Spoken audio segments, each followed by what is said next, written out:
Tal como pueden ver, el título de este tema es La Iglesia Útil. Somos iglesia. Y para que esta iglesia cumpla su cometido, y para eso vamos a ver para qué es la iglesia, hoy vamos a recibir mucha palabra que nos va a instruir, porque puede haber iglesias que no son útiles, por supuesto, puede haber iglesias que son inútiles. Es más, puede haber iglesias que son útiles es al enemigo. Y nosotros no queremos ni ser inútiles, ni completamente útiles y muy eficaces para el enemigo. Y para eso vamos a entonces, conforme a la palabra de Dios, ver cómo ser instrumento útil para el Señor, para su reino. Y en ese sentido, obviamente, vamos a tener mucha Biblia en mano. Y de hecho, les invito a que comencemos por examinar la primera carta a los Corintios. Vamos a buscar Nuevo Testamento, la primera carta a los Corintios, y específicamente dentro de esta maravillosa carta escrita a una iglesia, pero que se extiende a todas las iglesias. Vamos a buscar, María, por favor, vamos a buscar dentro de esto, Primera de Corintios, capítulo 3. Busquemos Primera de Corintios, capítulo 3, y específicamente el versículo 9. Primero el versículo 9 de 1 Corintios 3, donde dice lo siguiente: porque nosotros somos colaboradores de Dios y vosotros sois labranza de Dios, edificio de Dios. Aquí habla de dos instancias, dos posiciones de los seres humanos dentro de la iglesia: los colaboradores de Dios y los que, ¿cómo colaboran con Dios? A través de hacer labranza, de construir. Labrar es preparar la tierra para que sea fructífera, removiéndole las piedras, procesándola para que sea más fértil, irrigándola, sembrando para que sea fértil. Y edificar, por supuesto, levantar algo que antes no existía. Así que, inmediatamente, ¿qué es una iglesia? Una iglesia es un lugar donde hay colaboradores de Dios. Y qué título más grande, ¿no? Qué título más hermoso. Ser colaboradores de Dios. O sea, ayudamos porque Dios, pudiendo hacer todo, ha delegado esa labor en nosotros. ¿Y cuál es la delegación? Construir vidas, hacer vidas, hacer vidas fértiles, no tierras áridas. Y por eso, cuando se toman estas vidas, vemos que, por ejemplo, hay peñascos, hay aridez, hay que abonar. Hay muchas veces vidas secas. Y nosotros, como colaboradores de Dios, comenzamos a convertir esa tierra árida en fértil. Bien, la hacemos fértil. Y esto es muy bueno entenderlo y comprendiéndolo, no solamente del rol del que es colaborador de Dios y el que es labranza o construcción de Dios, solamente ubicándome, porque hay un error muy grande que yo puedo cometer, tanto como colaborador como como edificación de Dios. ¿Cuál puede ser el error? Solamente ubicarme en una de las posiciones. Sí, puede ser que yo solamente me ubique en una de las posiciones. ¿Cómo puede ser? Bueno, como yo soy pastor, ya yo estoy completo y yo no necesito más que enseñar a la gente y que la gente sea beneficiada con toda mi sanidad, mi sabiduría. Eso es un error. Yo soy colaborador de Dios, pero todavía el Señor usa personas para edificarme y para hacerme fértil. Y mientras que no se complete la obra, será necesario esto.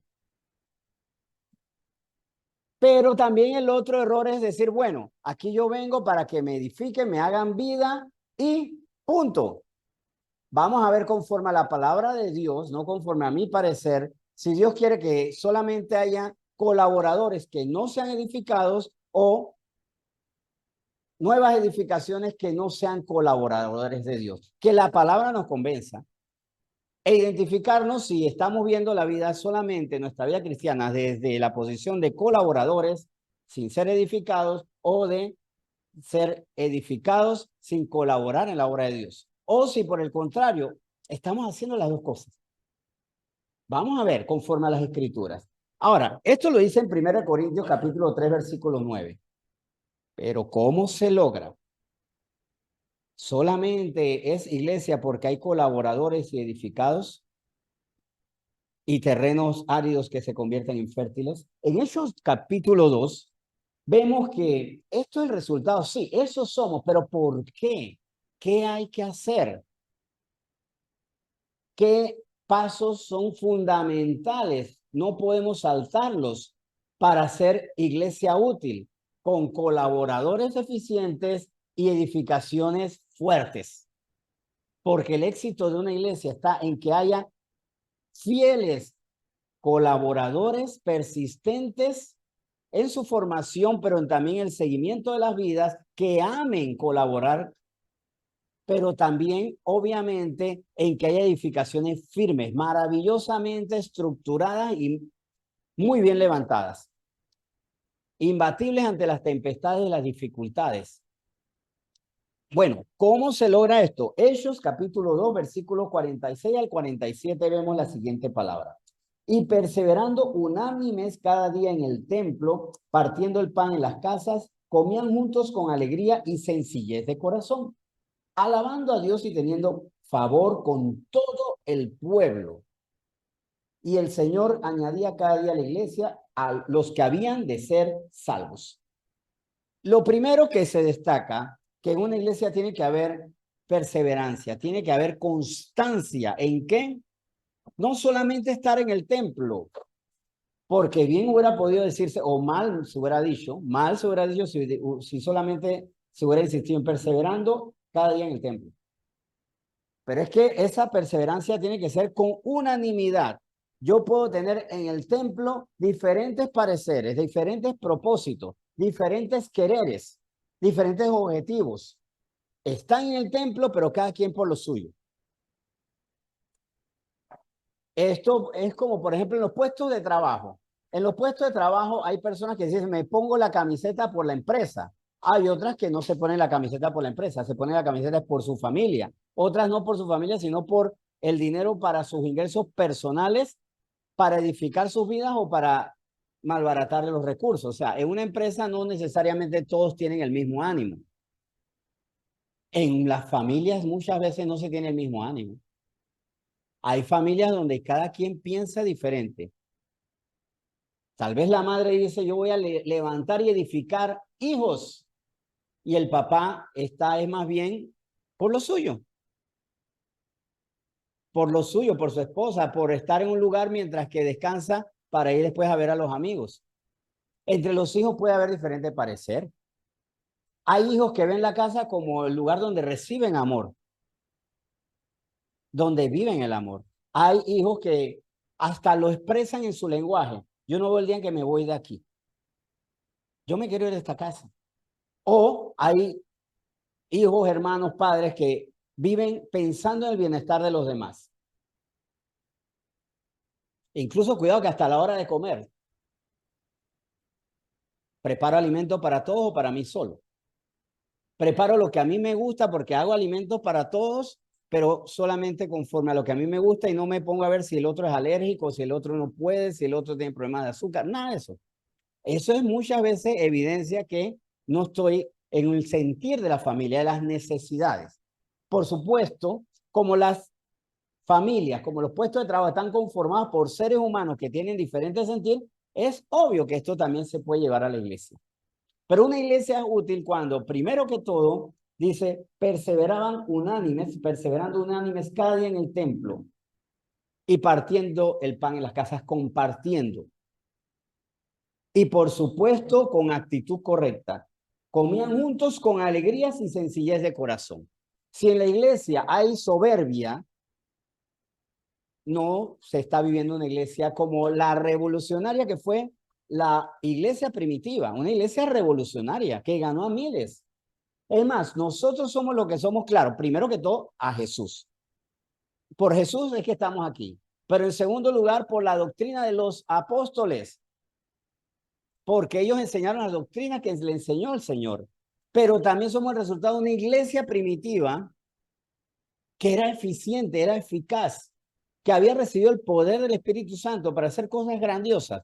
Y por eso, en esa majestuosidad del Espíritu Santo en ellos, se veía reflejada actitudes muy sencillas, con alegría y sencillez de corazón. O sea, era una iglesia que se disfrutaba. Ellos disfrutaban estos tiempos, disfrutaban estar juntos y con sencillez de corazón, alabando a Dios y teniendo favor con todo el pueblo. Miren las dos cosas cómo tienen que ir de la mano. Yo no puedo alabar a Dios y no tener favor con el pueblo. O puedo tener favor con el pueblo sin alabar a Dios. En mi juventud yo pertenecía a movimientos políticos muy jovencitos, donde hacíamos labor social. Incluso, no sé si todos lo saben, pero yo pertenecí al Partido Comunista cuando era jovencito. El Partido del Pueblo era simpatizante y era de la juventud del Partido del Pueblo. Partido Comunista de Panamá.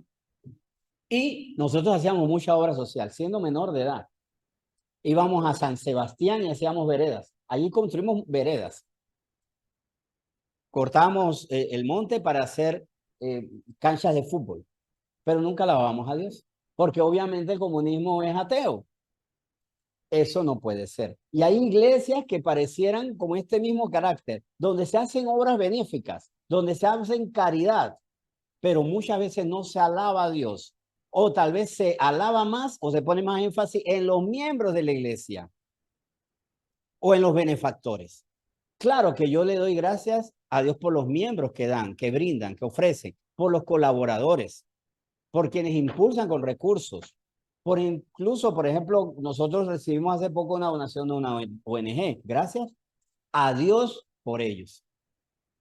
Gracias a Dios por ponernos a esas personas y creemos que Dios dispone dentro de eso a personas con corazones aptos por su amor, por su sencillez de corazón. O sea que la iglesia debe ser un sitio donde se alaba a Dios y se tiene favor con todo el pueblo. Y cuando yo tengo favor con todo el pueblo, pero con la visión de Dios, no voy a ser una institución que, como por ejemplo en mi juventud izquierdista o comunista, hacía veredas, canchas de fútbol, llevamos comida, pero no llevamos a la gente a la salvación. No lo podíamos llevar a donde nosotros no sabíamos que había respuesta.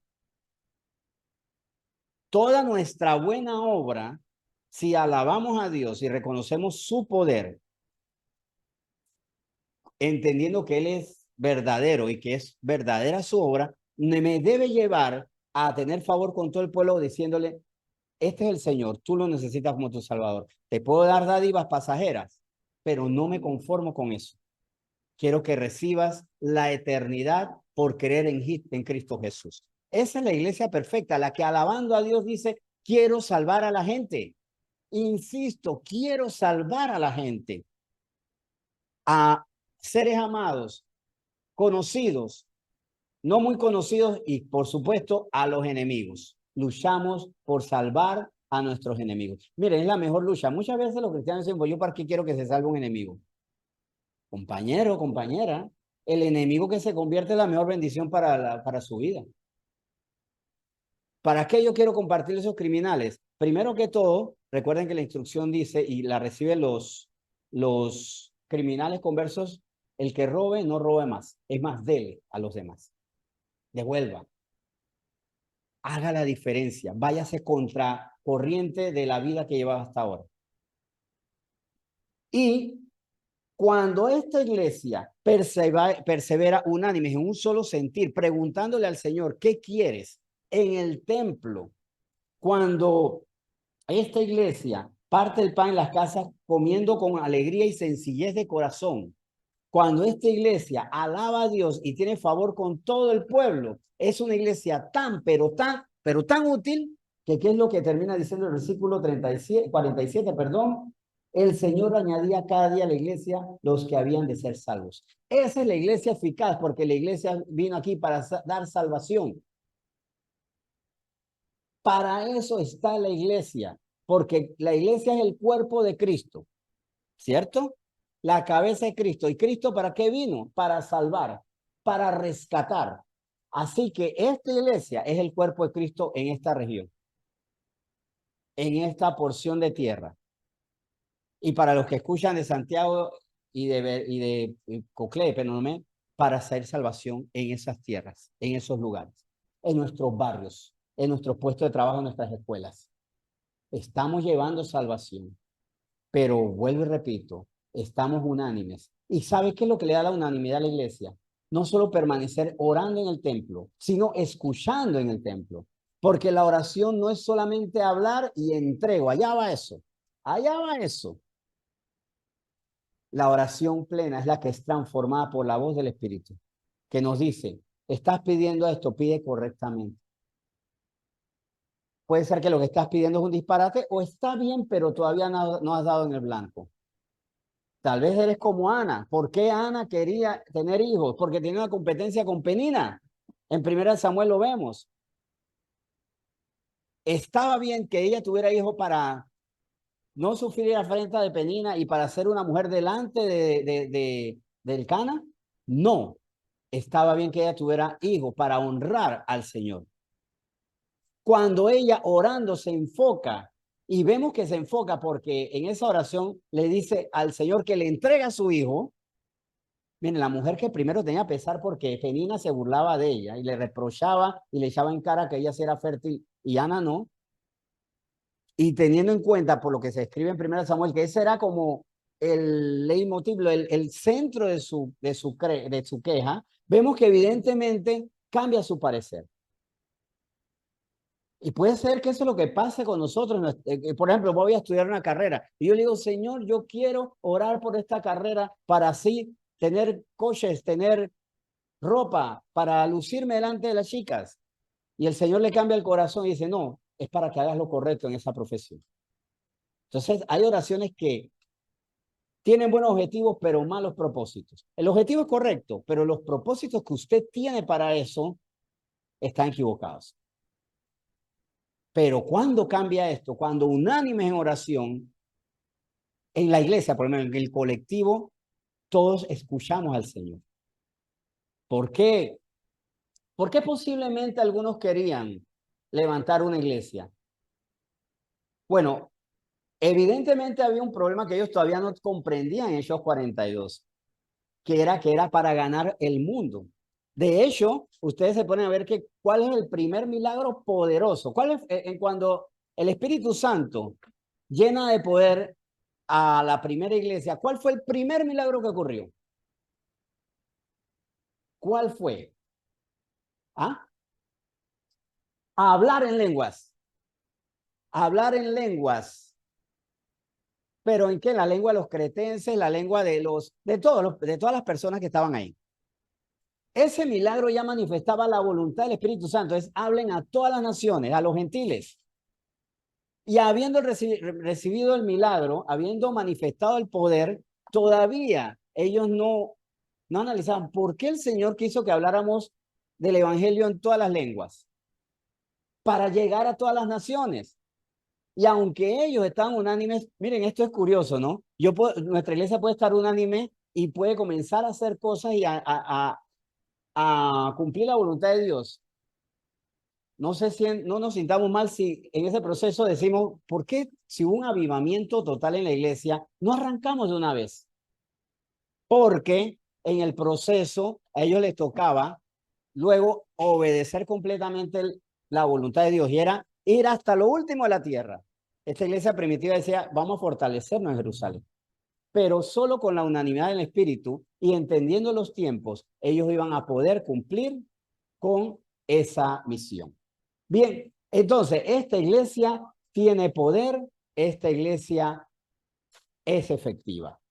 Vamos a seguir entonces con esta pregunta. Ahora, es una iglesia, pero resulta que aparte de la iglesia cristiana, hay un montón de iglesias más. Hay muchas iglesias. Y ahí la pregunta es, ¿toda congregación es una iglesia del Dios verdadero? ¿Toda la iglesia es del Dios verdadero? ¿Todas? ¿Los mormones son del Dios verdadero? ¿Los testigos de Jehová son del Dios verdadero? La iglesia el espagueti volador, que eso fue una iglesia que se levantó. Sí, ¿verdad? el espagueti espacial volador, esa se levantó. Esas son iglesias, pero son verdaderas iglesias. Vamos a ver conforme a la palabra. La iglesia Jedi, que se desprendió de los libretos de Star Wars, son verdaderas iglesias. Me fui de los ejemplos más extremos hasta los más parecidos, pero como que no, ¿verdad? Bien.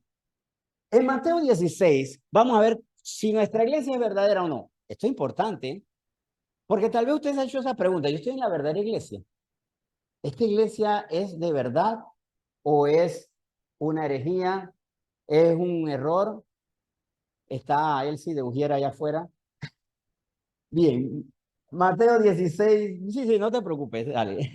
Esto es una iglesia colaboradora. Bien, Mateo 16, vamos del 13 al 16. Mateo 16, del 13 al 16. ¿Cómo sabemos si nuestra iglesia es de verdad? Es más, ¿alguno se ha preguntado alguna vez, yo estoy en una verdadera iglesia? Estoy en una verdadera iglesia. Vamos a salir de esa duda. Conforme a palabras de Jesús, la cabeza de la iglesia. En Mateo 16, del 13 al 16, leemos lo siguiente.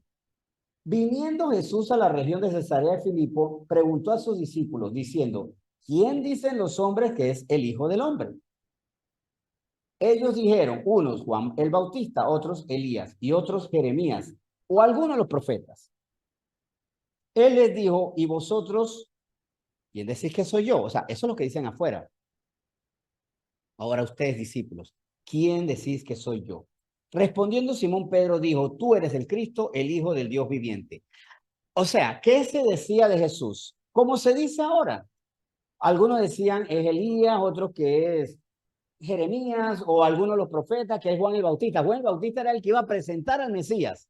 Juan el Bautista era el que clamaría en el desierto, diciendo enderezar la senda. O sea, prepárense que viene el Mesías.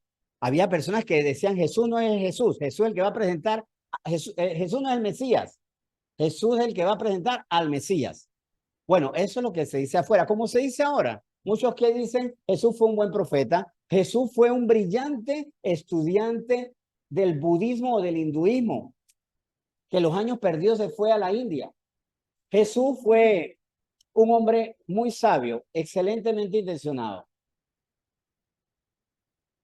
Pero ellos, los discípulos, más bien Pedro tomando la delantera dice, tú eres el Cristo, el Hijo del Dios viviente, o sea, tú eres el Mesías, el Cristo, el Salvador.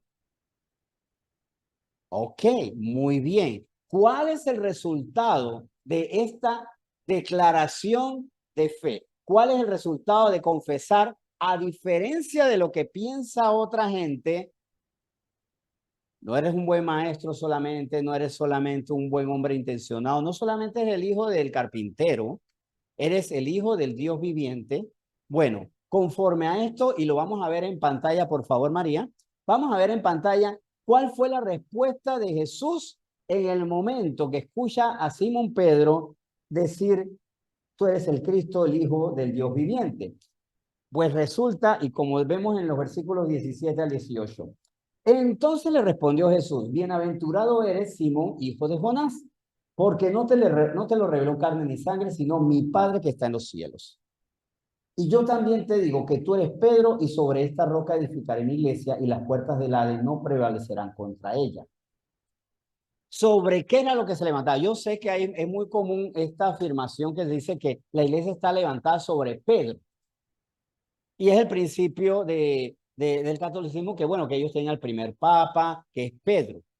Pero si analizamos bien, ¿qué es lo que capacita a Pedro para entender algo? No fue él, fue la revelación del Padre. O sea, de él humanamente, ni de carne ni de sangre, salió este entendimiento.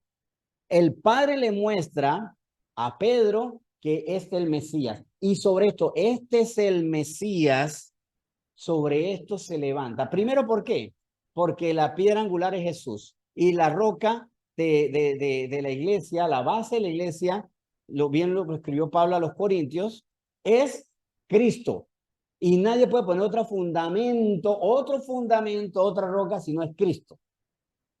Bien, pero resulta que es muy interesante y eso lo vamos a ver más adelante en una de las cartas de Pedro. ¿Qué ocurre? Sobre este fundamento se levanta, edificaré mi iglesia y las puertas del Hades no prevalecerán contra ella. ¿Por qué? Las puertas del el Hades es el lugar de los muertos. Porque las puertas del Hades llevan a las personas a la muerte. La iglesia lleva a las personas instrumentos para la vida eterna. O sea que la muerte no prevalecerá sobre una institución que lleva vida. Y para esto no solo van a tener conocimiento, sino lo que dice el versículo 19. Y a ti te daré las llaves del reino de los cielos, y todo lo que atares en la tierra será atado en los cielos, y todo lo que desatares en la tierra será desatado en los cielos. ¿Fue solamente a Pedro o fue a la iglesia que levantarían los apóstoles? Miren que esta es una pregunta que se le hace a los apóstoles. Uno de ellos tomó la delantera, sí, por eso tú serás instrumento. Pero no se puede poner otro fundamento que no sea Cristo. El fundamento es Él. Pero es muy importante también es preguntarle, porque muchas veces podemos hacer aseveraciones a un personaje. Y se decimos, este personaje es el fundamento. ¿Pero qué dijo Pedro al respecto?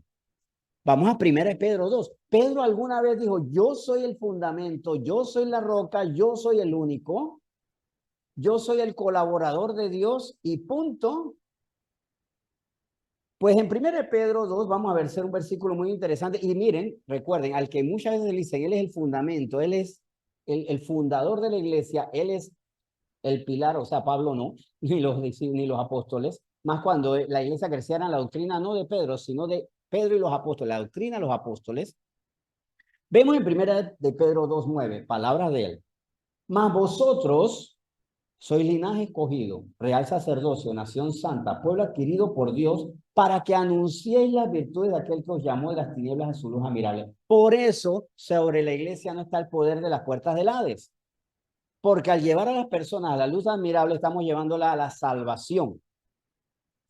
Él, quien muchas veces en un análisis histórico que no es exacto, se dice que él es el fundamento de la iglesia y no Cristo. ¿Qué dijo de él mismo y del pueblo que salía de Cristo? Que primero que todos somos llamados por Dios mismo. Somos adquiridos por el Padre. Somos adquiridos por Dios por medio del Hijo para anunciar con un propósito. O sea, levanta una iglesia con un propósito. ¿Para qué anuncio la iglesia? Miren, muchas veces nosotros, sobre todo cuando tenemos una visión bastante cultural, tradicional de la iglesia es para cantar, para escuchar palabra, para participar en las actividades de la iglesia, muy bonitas. Pero ¿cuál es una de las grandes debilidades? Que no se anuncia, que no se anuncia, que no se lucha por trasladar a las personas de la oscuridad a la luz resplandeciente de la salvación. La iglesia es útil cuando todo lo que se hace, alabar, adorar, celebrar, partir el pan juntos, orar juntos, tiene como finalidad potenciada por el Espíritu Santo anunciar la salvación. Y él no hablaba de solamente él, todo el pueblo. Y se acuerdan la pregunta, una pregunta inicial fue, ¿se puede estar solamente como colaborador de Dios y no ser labranza y edificación de Dios? O sea, ese pastor que dice, yo no necesito ser enseñado por nadie, o solamente soy labranza y edificación sin ser colaborador de Dios. ¿Qué creen que nos responde este versículo? ¿Qué creen? ¿Cuál de las tres posiciones? A ver, esta pregunta no la hago yo. No la respondo yo. Ya sea alguien por Zoom o aquí en el salón. Tres posiciones. Solamente soy colaborador de Dios, a mí nadie me enseña. Solamente soy labranza y edificación, no colaboro con Dios. O debo ser colaborador y labranza. Colaborador y labranza, ¿por qué? A ver, muy interesante, pero ¿por qué? ¿Por qué? ¿Qué dice el versículo? El Señor te llama, ajá, para colaborarle. Y como escogido, o sea, colaborador y adquirido, claro. Y para eso necesito ser enseñado. Está implícito que para yo poder enseñar, tengo que ser enseñado. Y para poder labrar vidas, yo tengo que haber sido labrado anteriormente. Y en ese ejercicio debemos ser muy serios. Vida real. Recuerdo una amiga mía que me dijo, mi pastora está mal. Oren por ella, mi pastora está mal. ¿Por qué? Porque yo estuve, me decía esta mujer, me peleé muy fuerte con mi pareja, con mi novio. Me peleé durísimo con mi novio y le dije a la pastora, me duele el corazón porque mi novio es malo conmigo. Y la pastora le dijo, ¿tú sabes por qué pasa eso? Porque todos los hombres son malos y se puso a llorar.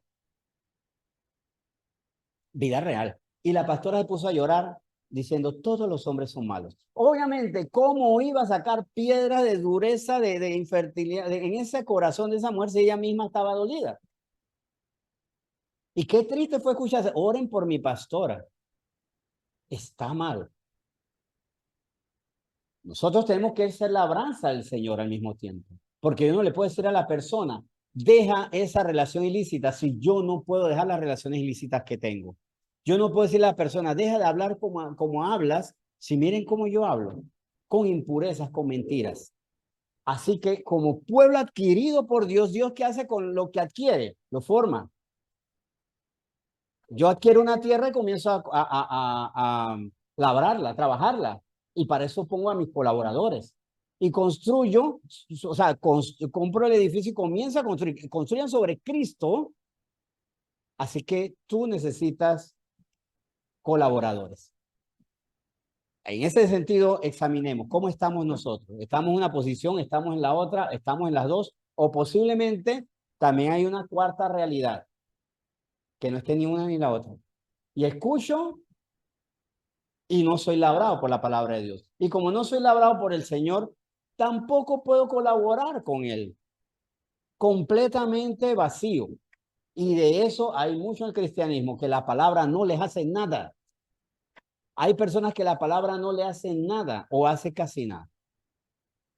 O sea que para ser iglesia útil tenemos que dejar que el Señor haga en nosotros. En Colosenses 3, vamos a ver partiendo de uno de los términos. ¿Se acuerdan que en 1 Pedro 2:9 que decía, son linaje escogido y pueblo adquirido? Esto de escogido implica una serie de requisitos como escogidos de Dios. Colosenses 3 del 12 al 13 dice, vestidos pues como escogidos de Dios, santos y amados, y miren las características de los escogidos. Muchos son llamados, pocos son escogidos. Y de estos escogidos hay que desarrollar una serie de características. ¿Cuáles son las características? Dice, de entrañable misericordia. Lo que los demás no pueden perdonar, yo tengo que buscarle por qué puede ser. A veces saben que ser el abogado de las causas imposibles, diciendo, todos lo condenan, pero déjame ver que un poco más allá. Vamos a ver un poco más allá. Ahí está este personaje terrible, vamos a ver un poco más allá. No es que le vamos a justificar sus males, pero vamos a ir un poco más allá. Como el pastor que evangelizó a Jeffrey Dahmer, el carnicero de Milwaukee. ¿Qué vio este pastor un poco más allá? Y gracias a eso, Jeffrey Dahmer se arrepintió.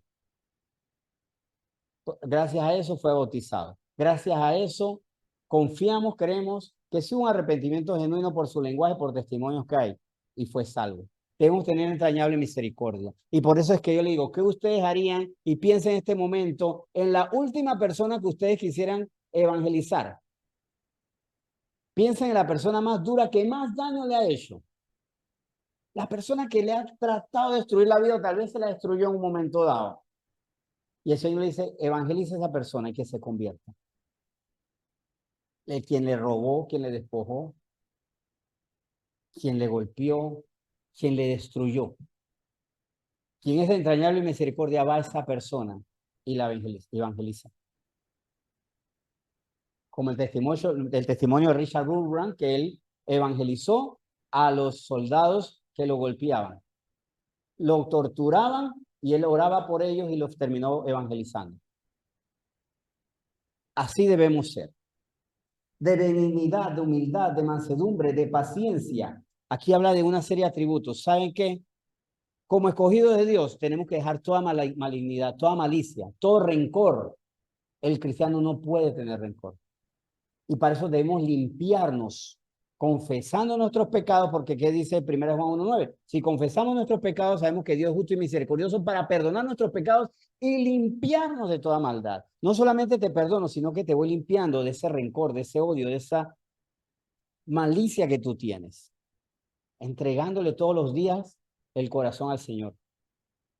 Recuerdo el líder Luis Bernardo Castaño que él tenía un tema que decía, sácale la lengua a Dios.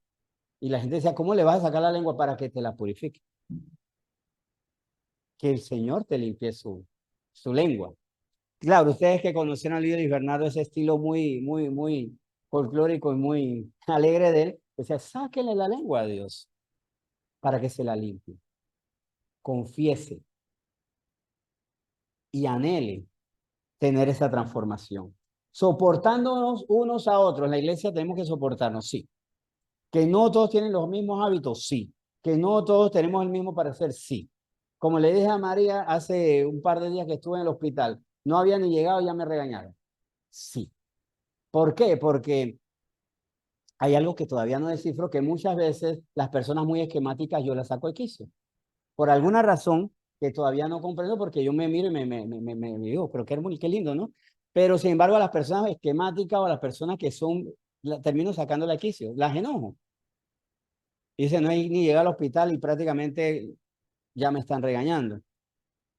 Y eso pasa en el caso de nuestras iglesias. Tal vez los que son esquemáticos, los que son ruidosos, los que son demasiado silenciosos. Es que me cae mal porque nunca quiere decir nada. Tenemos que soportarnos.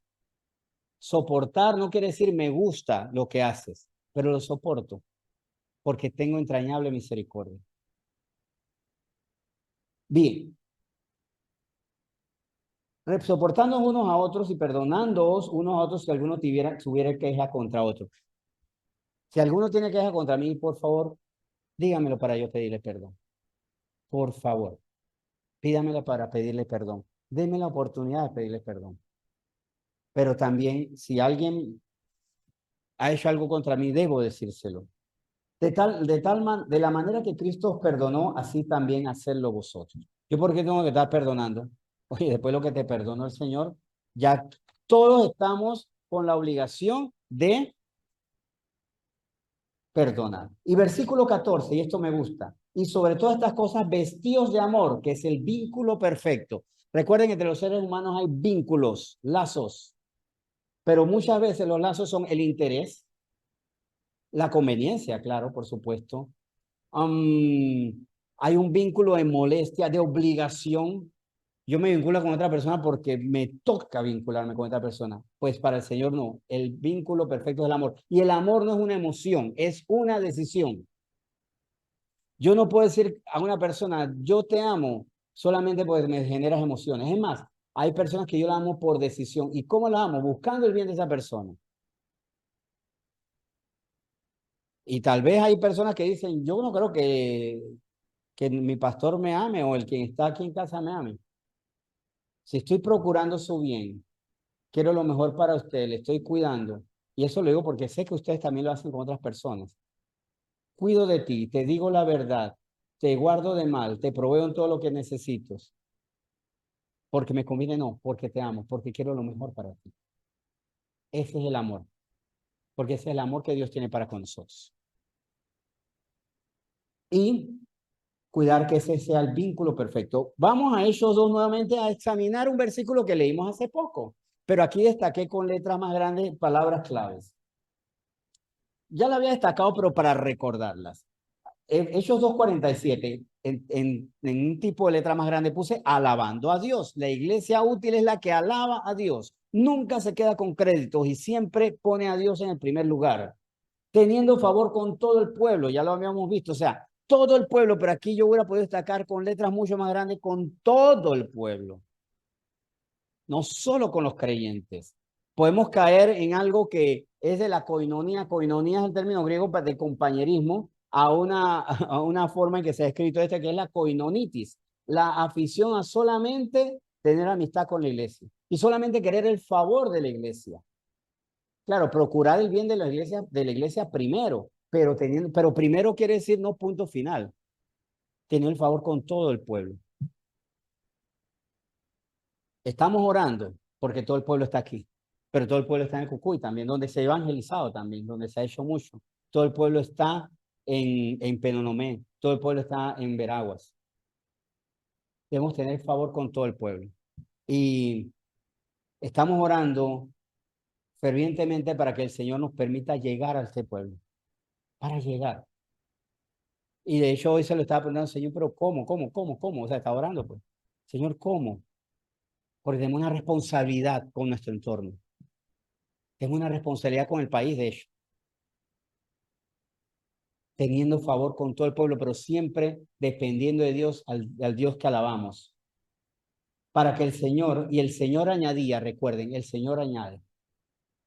Porque hay iglesias que caen a veces en trampas, como vamos a hacer un concierto de luces y, y vamos hasta traer de repente a algún artista secular o convertimos las canciones seculares y le cambiamos a canciones cristianas, porque no confía que es el Señor el que añade.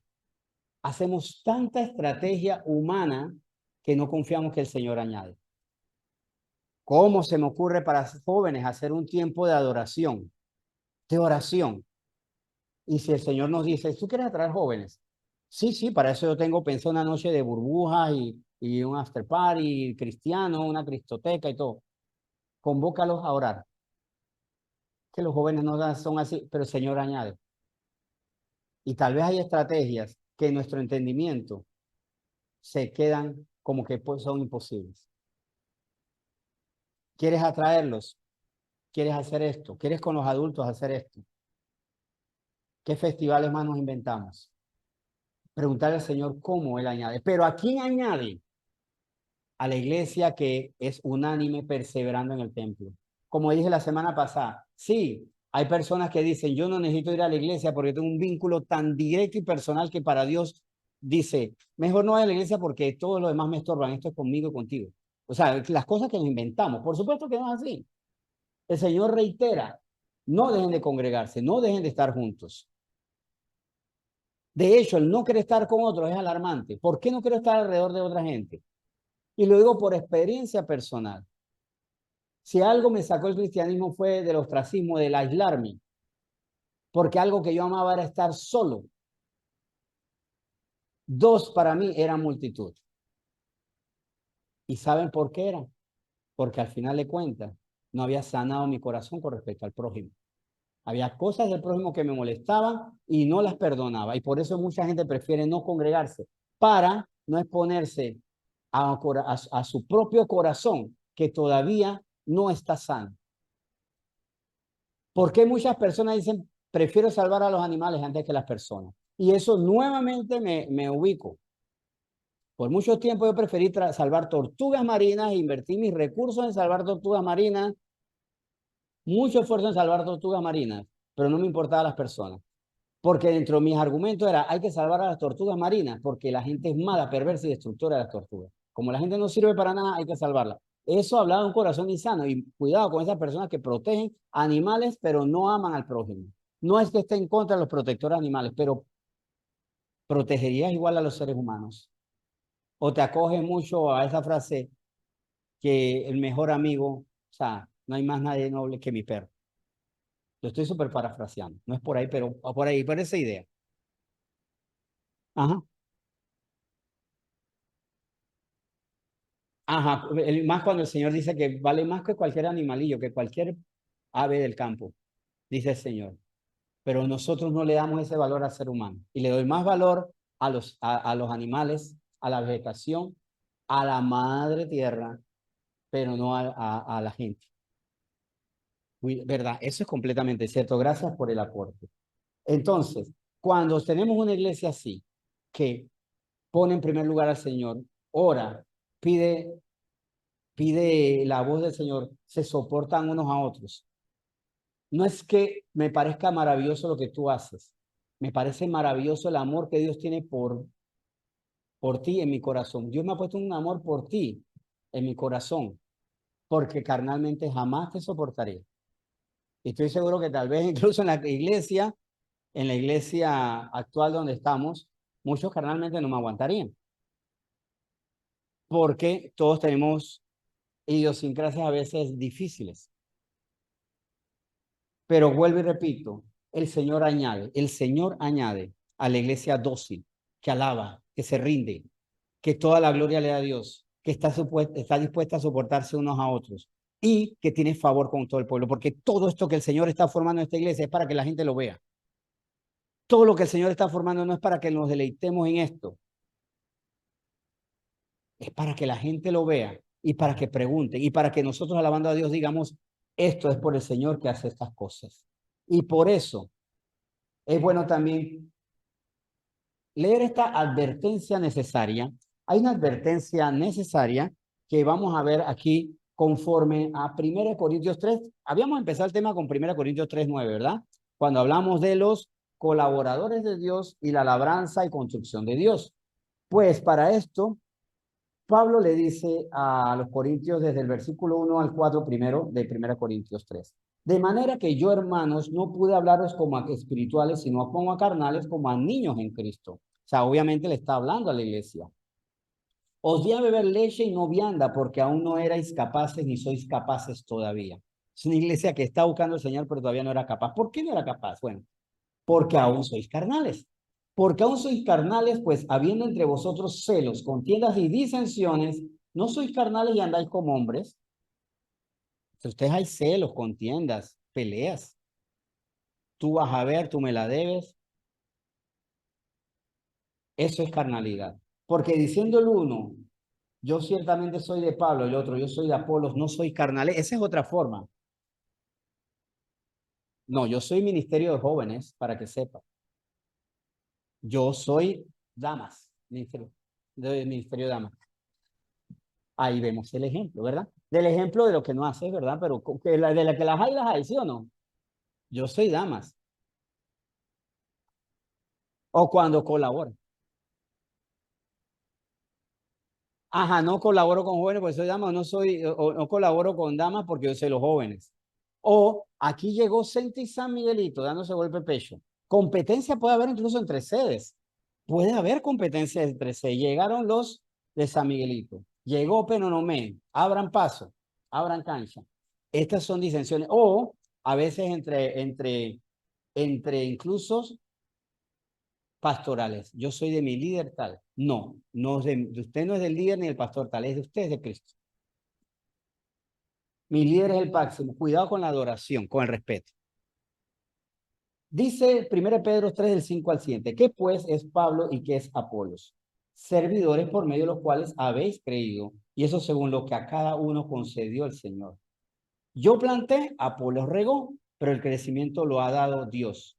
Así que ni el que planta es algo, ni el que rega, sino Dios que da el crecimiento. Cuando en la iglesia hay cambio de pastores, se pone en prueba también la madurez de los discípulos. Y sí, yo no creo que haya sido que la mejor noticia que haya llegado para Senti y San Miguelito no soy yo.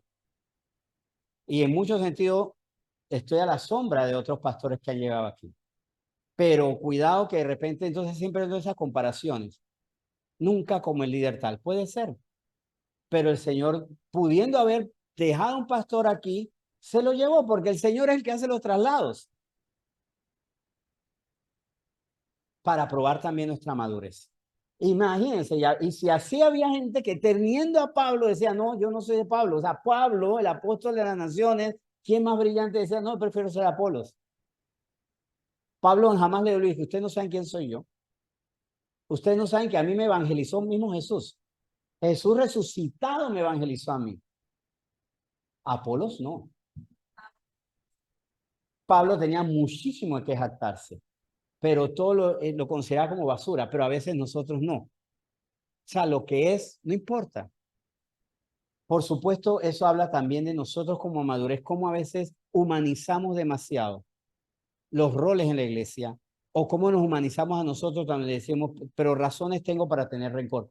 Razones tengo para tener rencor no es de espirituales, es de carnales.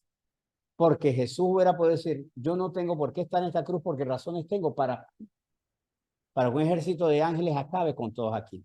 Pero él como espiritual y como salvador jamás se aferró a su parte humana. Versículos 8 y 9. Y el que planta y el que riega son una misma cosa. Y el que planta y el que riega son una misma cosa, ya sea Pablo o Apolos. Aunque cada uno recibirá su recompensa conforme a su labor. Porque nosotros somos colaboradores de Dios y vosotros sois labranza de Dios, edificio de Dios. Ahí para caer en el versículo inicial. Bien. Pero por si nos faltara un poco, vamos ahora a Mateo 18. Y con esto, que nos quede en el corazón cómo ser una iglesia útil. Porque podemos ser una iglesia útil, podemos ser una iglesia placebo. Ustedes saben lo que es placebo, ¿no? Placebo es esa medicina que no es medicina, cuando a la persona le dan una cápsula y en vez de tener medicamento, tienes agua. Sí, eso es un placebo. Hay iglesias que son placebo. Tienen un aspecto de iglesia, pero no lo son. Y están las iglesias que le sirven al enemigo. Creo que no es un secreto, y esto lo digo nuevamente porque no me va a aburrir decirlo, las iglesias que promueven el evangelio de la prosperidad le sirven al enemigo, son útiles al enemigo. Un falso evangelio. Y por eso, tomando las palabras de César Vidal, no es el evangelio de la prosperidad, es el evangelio de la codicia. Y no está sustentada porque haya pastores codiciosos y punto. ¿Saben por qué existen las iglesias de la prosperidad?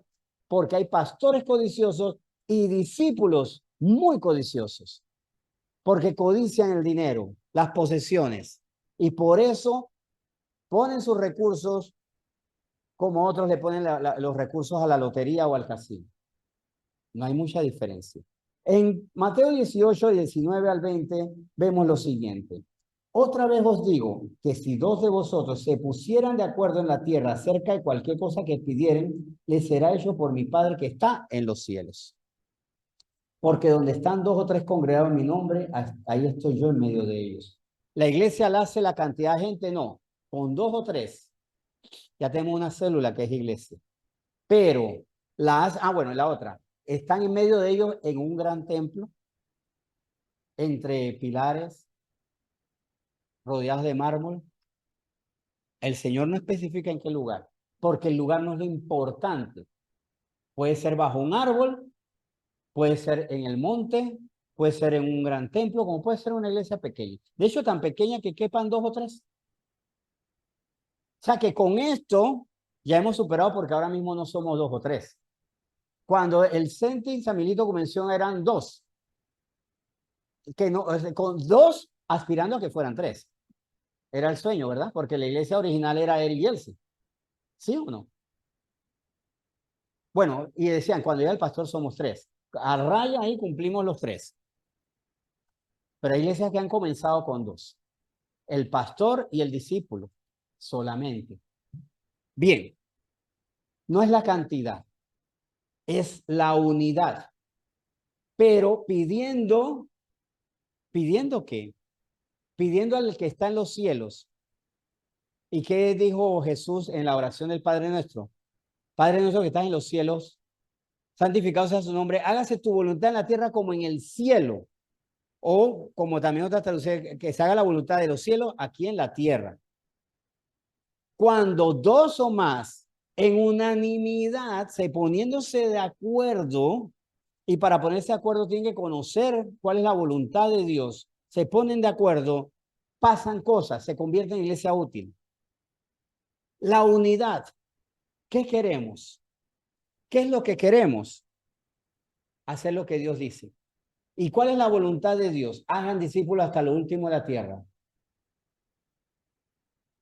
Si nuestra iglesia está en la unidad, hacer discípulos, llevarlos de la oscuridad a la luz resplandeciente, salvar personas. Y para eso nos soportamos unos a otros, soportándonos unos a otros, perdonándonos continuamente. Tenemos que perdonarnos porque por un tiempo, hasta que seamos perfeccionados, vamos a estar haciendo cosas que nos molestan, que molestan a otros. Y yo no dudo que desde que llegué aquí he molestado a varios. No lo dudo, porque no porque ay, que esa gente no entiende, no, porque puedo tener, que puedo tener todavía debilidades que molestan. Y en ese perdón el Señor se glorifica. El Señor se glorifica en el perdón continuo. El Señor se glorifica en buscar sobre todas las cosas la unidad en Cristo Jesús. Por supuesto, esta iglesia tiene que ser útil. Y para eso, reflexión final. Examinemos. Reflexión final antes de orar. Estamos siendo útiles al Señor, alabándolo siempre a Él, poniéndolo en primer lugar a Él, buscando el favor del pueblo, teniendo el mejor vínculo, que el perfecto vínculo es el amor, amarnos unos a otros, a pesar de, amarnos a pesar de, porque el amor perfecto es te amo a pesar de lo que tú eres. Dios tiene dos cosas con respecto a nosotros. Dios nos ama a pesar de lo que somos, pero nos ama tanto que no quiere que sigamos siendo lo que somos. Nos quiere llevar a la excelencia. Porque a Dios le duele nuestras imperfecciones, porque nuestras imperfecciones nos causan dolores. Nuestras imperfecciones, como decía en el tema de ayer en la mañana, nuestros pecados nos llevan a tener vidas aparatosas y muy limitantes. Vamos entonces en ese sentido a orar para tener la iglesia útil. No nos preocupemos por el tamaño. El Señor es el que añade. 2 o 3 se ponen de acuerdo en alabarle, en bendecirle, en soportarse, en buscar la santidad. El Señor añadirá. Y no vaya a ser que nos adelantemos, nos desesperemos, creando estrategias humanas como si el Señor no añadiera. Pidámosle la guía al Señor, porque el Señor en cualquier momento nos puede decir, toca puertas, haz un evento, proclama en la calle, anuncia aquí, anuncia allá. El Señor diga. Vamos a orar. Oremos. Señor, muchas gracias por este tiempo. Somos una iglesia, pero tenemos que examinarnos. ¿Por qué estamos formados? La iglesia perfecta es la de que está conformada por colaboradores que a la vez aceptan ser labrados por ti, que humildemente dicen, ponme pastores que me formen, pero que también, siendo formados, digan, ahora yo voy a formar a otros, voy a labrar vidas como colaborador, porque tú nos llamaste a todos ser como pueblo adquirido por Dios, nación santa. A todos nos llamaste para trasladar a muchos de la oscuridad a la luz resplandeciente. Entonces, llévanos a esto. Emma, habla a cada corazón aquí. Dinos. Dile a cada quien, Espíritu Santo que está aquí, te lo suplico, nunca te lo ordenaría, te lo suplico, Señor. Dile a cada quien si es solamente colaborador y no acepta formación, o solamente está pidiendo formación, provisión, bendición, pero no quiere colaborar contigo. Háblanos a todos nosotros y dinos. Por favor, dinos, ubícanos, háblanos. ¿Qué somos ahora mismo? ¿Colaboradores y guerra que tú labras? Una de las dos cosas. O peor aún, no somos labrados por ti porque no dejamos que tu asadón, que tu palabra, que tu tratamiento nos convierta en tierra fértil. No dejamos que tú pongas cimiento alguno sobre nosotros. Y por supuesto, quien no es labrado ni edificado por ti, no puede ser colaborador tuyo. Porque si esa es la realidad, también muéstranos para arrepentirnos. Porque tú nos llamas a ser útiles. Danos un mismo sentir, Señor, y yo te suplico que alabándote a ti, teniendo favor con toda la gente, nos des la gracia para llegar a toda la gente. Añade tú en una iglesia que quiere honrarte y quiere tener favor con todo el pueblo. Por favor, ayúdanos, ayúdanos, ayúdanos. Ponnos a las personas, nosotros le hablaremos. O enséñanos, dinos dónde están. Añade, Señor, para ser una iglesia útil, no un club de lectores de la Biblia, no un grupo de amigos que se creen mejor que los demás porque se buscan aquí, no un lugar para cantar y aplaudir, sino una iglesia que te sirva para salvar. Bendito eres tú, Señor, y bendícenos con tu palabra y muéstranos, Señor, como le revelaste a Pedro, a Simón Pedro, quién eras tú. Muéstranos quiénes somos tú contigo, Señor, y qué tan cerca o tan lejos estamos de ser la iglesia perfecta. En nombre de Jesús, esperamos en ti y te bendecimos mientras tanto, por supuesto, siempre. Amén.